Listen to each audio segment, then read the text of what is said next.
A técnica SVM, o caminho certo para nossa efetiva evolução. Vou neste artigo revelar uma técnica um pouco esquecida na atualidade, inclusive diante de inúmeras oportunidades de expressão disponíveis nos meios de comunicação. Vemos hoje uma infindável lista de atributos que são oferecidos pelo mundo e por pessoas que se dizem ser um referencial de orientação e até fornecem métodos e meios para que nós possamos alcançar um patamar elevado diante do mundo ou diante dos conceitos de sucesso que o próprio mundo instituiu como sendo parâmetros e indicadores de que estamos realmente acima da média ou até em estágios de evolução superior. A religião por muitos e muitos séculos vem estruturado padrões de comportamento, regras de conduta, etc. Mas as pessoas em geral, apesar de tentar segui-los, atualmente está perdendo o controle destes mesmos métodos. E isto normalmente acontece quando não conseguimos manter as aparências diante daqueles que tentamos mostrar uma imagem íntegra ou perfeita em relação ao que as crenças humanas estipulam ser. Aqui não falo apenas de crenças religiosas, mas sim de todo o conceito que é instituído como sendo modelo aos seres humanos, inclusive os modelos de prosperidade, saúde, aparência física, etc. Parece que a ideia do tal marketing pessoal se confundiu com a tal propaganda enganosa e a consequente falta de sinceridade ou transparência ao nos mostrarmos ao mundo. Daí tentamos seguir os padrões pré-estabelecidos pelo mundo, ou pelos pseudos-guias da humanidade, que na maioria das vezes são meros ídolos ou ícones a serem seguidos, oferecendo caminhos e métodos de alcançarmos um sucesso que eles dizem ter alcançado e, portanto, estariam aptos a dar em sua receita de sucesso. Isto, no entanto, está se propagando nos meios de comunicação e muitos passam a se orientar e a seguir esses modelos de sucesso, felicidade e até mesmo de objetivo de vida. Não querendo generalizar tais modelos, porque estes sempre nos são oferecidos ao longo da história da humanidade, seja por intermédio de gurus, religiosos, ícones públicos, ou qualquer um que se intitule uma espécie de mestre ou guia. O que no entanto esquecemos é que cada ser humano tem uma natureza, um papel a cumprir no palco da vida terrena e sendo assim, independente desta natureza, temos um papel individual dentro da coletividade. Quero aqui dizer que, se no mundo todos fossem, por exemplo, cientistas, quem construiria edifícios ou atenderia os doentes no hospital? Se todos fossem mestres ou professores, onde estariam os alunos que necessitam de orientação e educação? Digo apenas que cada ser tem sua natureza, tem sempre algo a aprender e também algo a ensinar, e exatamente por isto, vemos que hoje muitos estão tentando moldar as suas vidas de acordo com tais modelos do mundo e esquecendo de serem eles mesmos. Portanto, a técnica SVM é uma sigla para Seja Você Mesmo, isto, o que muita gente está se esquecendo nos dias de hoje. Estamos tão preocupados em aparentar o que não somos, que a palavra hipocrisia se torna aplicável no comportamento de uma infindável quantidade de pessoas. Passamos a desprender uma quantidade de energia e esforço gigantesco para tentar atender ou nos enquadrar nos padrões instituídos por algumas pessoas, nos modelos de beleza, de sucesso, de intelecto, de bondade, etc, etc, etc, mas na verdade, toda a mudança acontece no nosso exterior e muito pouco mudamos no nosso interior.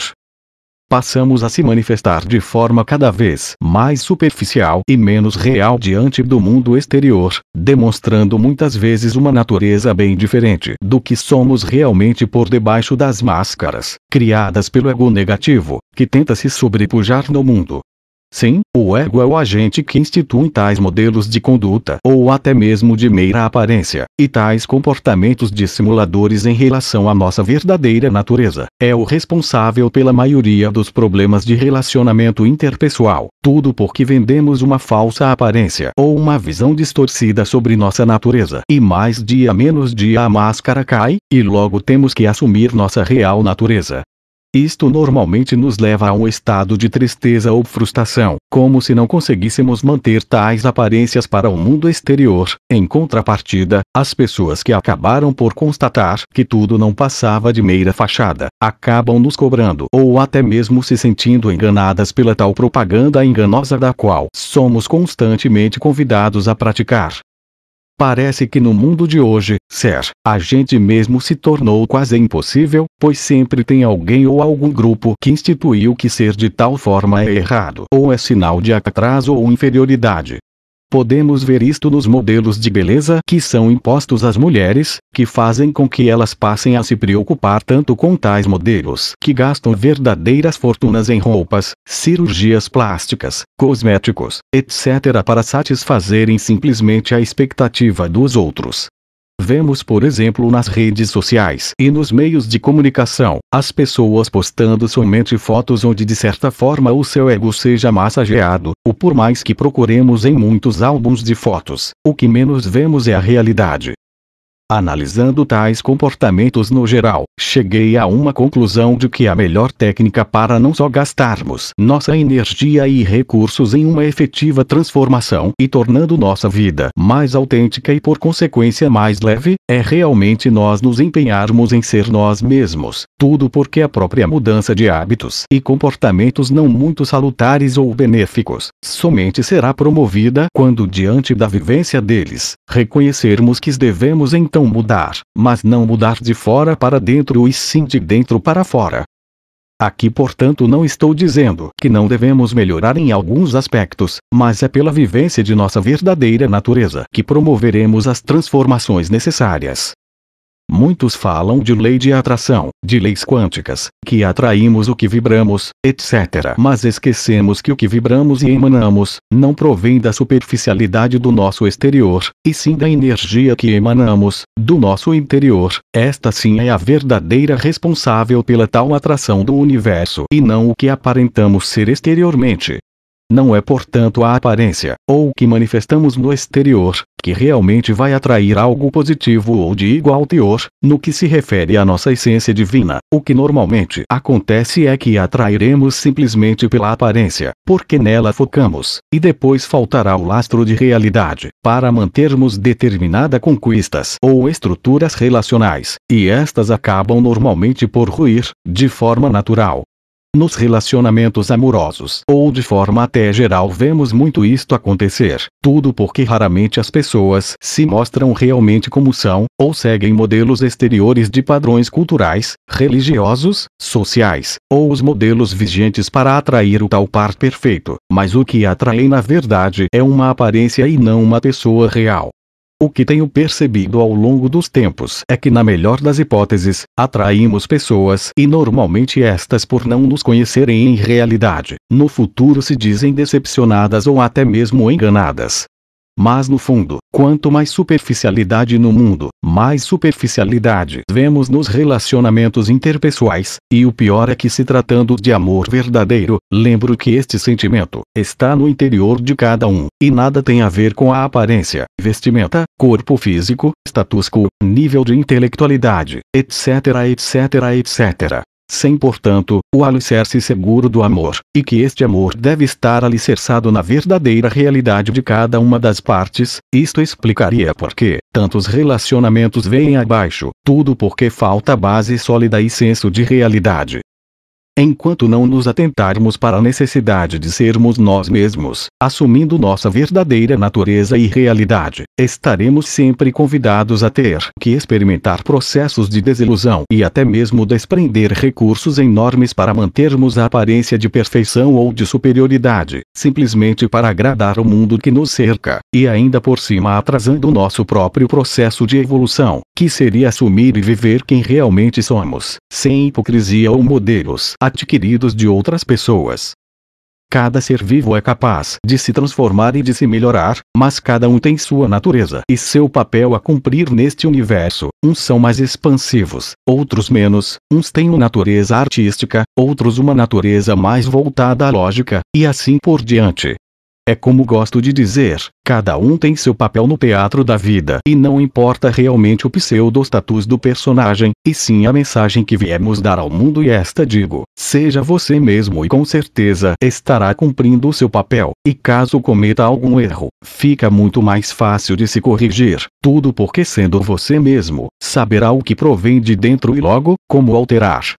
Caso contrário, a cada erro, você deverá recorrer ao tal mestre que lhe vendeu o seu modelo, e no final da vida, você verá que tentou ser como todos os outros, e menos você mesmo, e por isto não viveu sua vida, e sim a dos outros, não se modificou, porque não assumiu quem você realmente era, e por fim, o seu ego venceu novamente.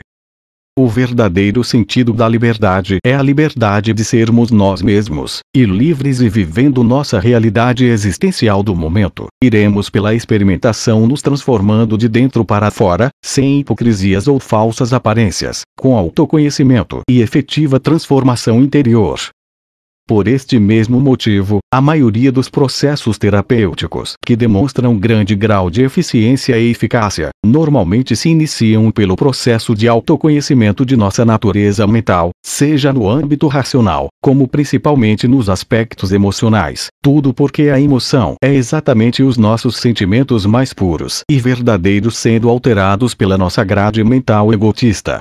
Para vivermos em equilíbrio, se faz portanto o conhecimento de nossa natureza, de nossas tendências e principalmente de nossos desejos e a forma que os manifestamos no mundo.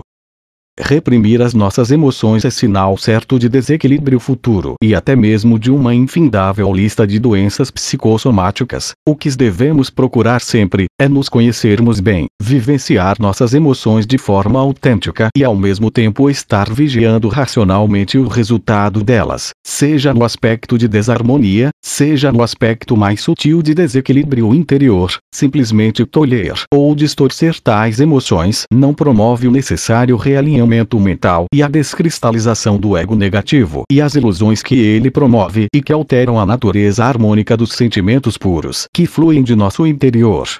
Sem sermos nós mesmos, todo este processo acaba sendo comprometido, tudo porque perdemos o referencial da experimentação real e passamos a manifestar padrões pré-estabelecidos por terceiros ou pelo próprio ego residente na mente coletiva, que nada mais é do que a reunião de todas as mentes que constituem o chamado inconsciente coletivo. Sem que passemos a nos manifestar de forma mais sincera e autêntica, continuaremos a carregar as máscaras de uma falsa aparência diante do mundo. E isto não leva ninguém a evoluir, principalmente sabendo que após esta vida terrena, seremos convidados a despertar no plano espiritual, desprovidos de todos estes artifícios exteriores, e será neste momento que seremos convidados a sermos nós mesmos, porque nem mesmo o corpo, os títulos, os bens materiais e toda esta parafernália mundana, que não levaremos conosco, mas sim aquilo que vivenciamos de sentimentos e todo o bem que fizemos, sendo nós mesmos e vivenciando nossa realidade evolutiva. Digo sempre que no fundo, tudo é entre nós e Deus, e portanto não será o mundo que irá nos julgar, apesar de que digo que não haverá este tipo de julgamento e sim um mérito pelas nossas verdadeiras ações, aquelas que aprendemos a deixar fluir de nosso interior e não aquelas que aparentamos ser. Paz, amor e luz. Gratidão por ter assistido. Se gostou do vídeo, dê um like. Compartilhe e subscreva o canal para receber notificações acerca de novos vídeos. Namastê.